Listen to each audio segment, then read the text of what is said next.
チーム陸流大全パート5青島正さん編。世界一になったペアには華やかな表彰台の裏で誰にも見えにくい長い時間とたくさんの人の献身がありました。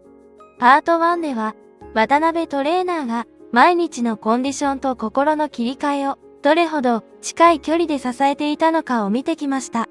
パート2では医療チーム全体が怪我と再起の時間をどう支えていたのかを見てきました。そしてパート3では土屋ドクターが2024年世界選手権の極限状態の中で木原龍一選手の未来を守ったその緊急対応を見てきました。そしてここから始まるのが鍼灸指圧師の青島正さん編です。今回焦点を当てるのは青島さんという人物そのもの、そして木原龍一選手がどん底の状態から立ち直る、その始まりの時間です。なぜ木原選手は青島さんの下で変わり始めたのか。なぜ、ただの施術ではなく、再生の視点とまで言えるのか。そして、青島さんはどんな考え方で選手の体を見ているのか。今回は、トロントで日本人トップスケーターたちを支え続けてきた青島正さんの人物像と陸流との出会いの原点を静かに、そして丁寧に辿っていきます。それでは、温かいお飲み物でも片手にゆっくりご覧ください。第1章、トロントの父と呼ばれる人。トロントには世界中のトップスケーターが集まります。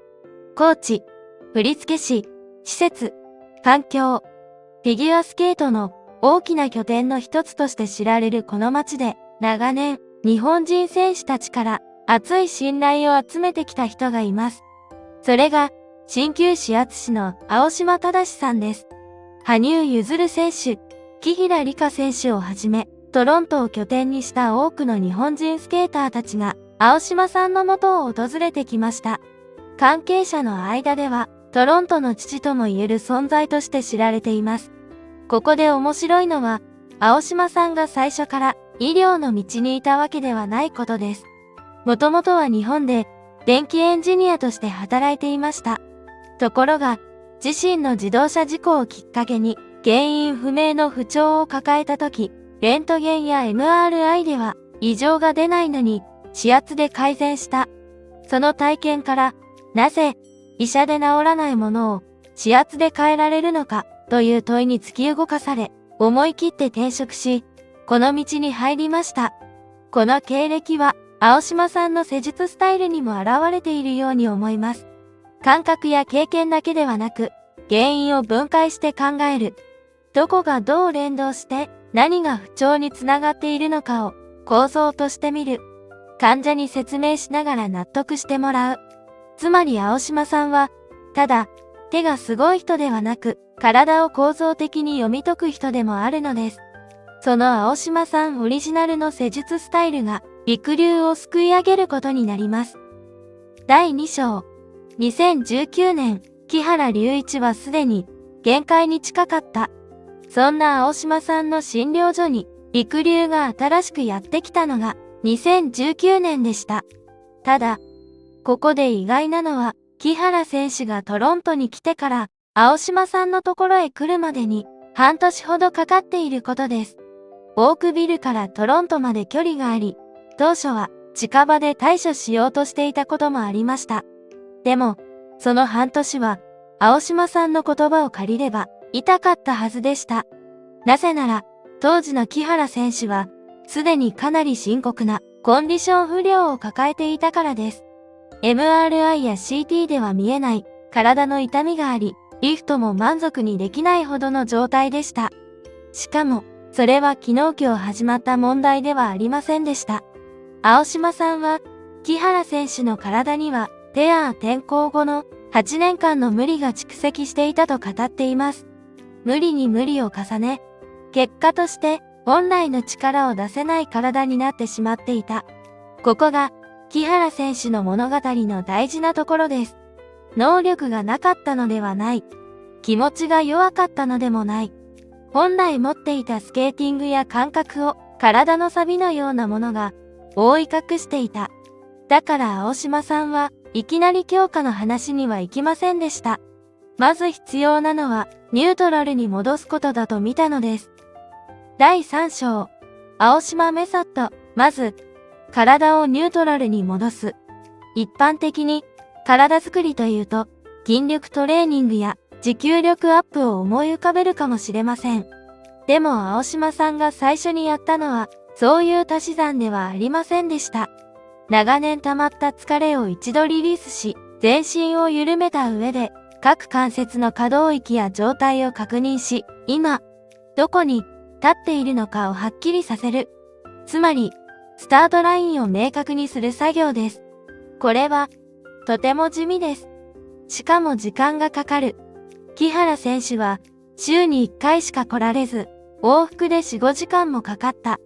その中で、どこが本当の原因なのかを消去法で探り、毎回同じように全身を見ながら、少しずつデータを積んでいく。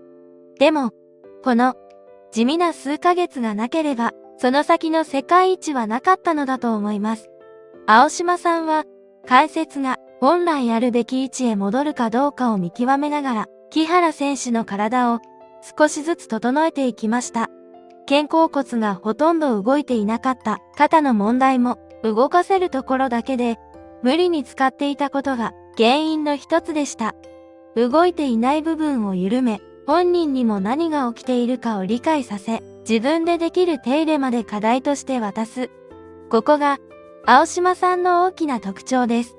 ただ施術して終わりではない。選手本人が自分の体を理解し、自分でも改善できるようにしていく。木原選手がスポーツ医学を学んでいたこともあって、理解が早く、課題を出すと必ず実行してくる。青島さんは、その素直さと賢さ、そして人間性の良さに強く惹かれたと語っています。ここまで効果が劇的だったのは、木原くんの人格です。この言葉は、アスリートへの賛辞というより、人としての姿勢への賛辞に聞こえます。だからこそ、青島さんは木原選手のサポートチームを始めようと思えたのだと思います。第4章。再生の視点は能力がなかったわけじゃないという発見だった。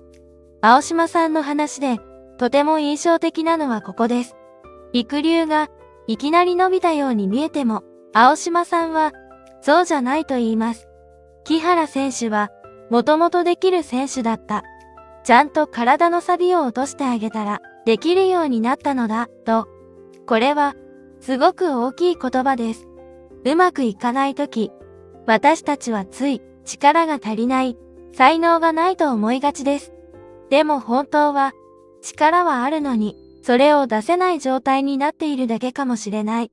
木原選手の場合、それが長年の無理で固まり、痛みとして蓄積し、本来の能力を出しにくくしていた。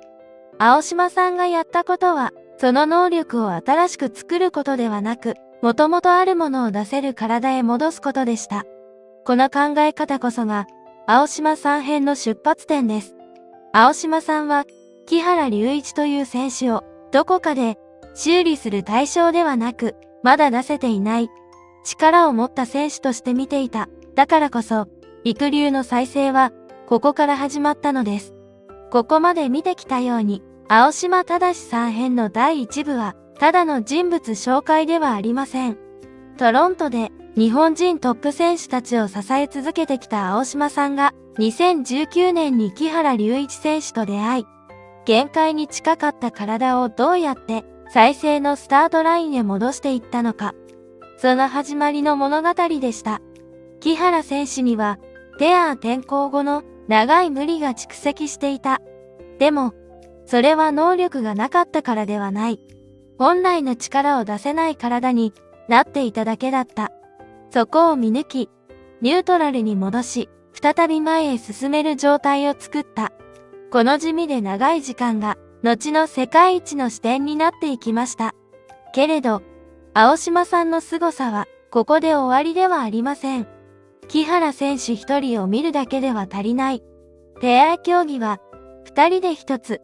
その考えにたどり着いた時から、青島さんの仕事は、さらに独自のものになっていきます。次回、青島さん編の第2部では、ペアンを2人で一つとして見る確信へ。青島さんが三浦璃来選手も含めて、どうやって陸流の滑りそのものを整えていったのかを見ていきます。ぜひ、続けてご覧ください。いいねとチャンネル登録をいただけると、次回の動画の通知が届きますので、ぜひお願いいたします。メンバーシップも、ぜひ応援いただけると、とても励みになりますので、どうぞよろしくお願いいたします。ご視聴ありがとうございました。